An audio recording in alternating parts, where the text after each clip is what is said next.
वो लड़की मुझे रोज़ मैसेज करती थी और मैं रोज़ रात को 10 बजे सो जाने वाला बेजार सा इंसान उसकी उल्टी सीधी बातों का जवाब देकर सो जाता। वो हमेशा मुझे कहती कि मुझे अल्लाह के अमान में दिया करो, मगर मैं बेजार सा इंसान इन चोंचलों को कभी ना समझ सका।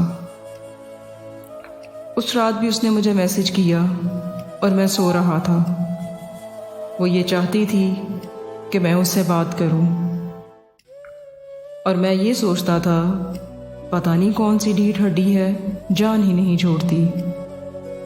मैंने दिया था उसके मैसेज का जवाब, लेकिन उसका रिप्लाई नहीं आया।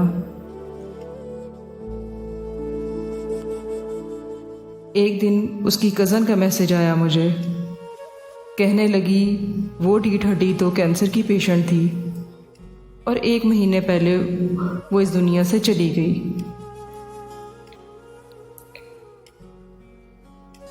जब आप किसी के जज्बात को समझ नहीं सकते तो झूठे दिलासे और तसल्लियां भी ना दें। आपके टाइम पास से किसी की जान भी जा सकती है।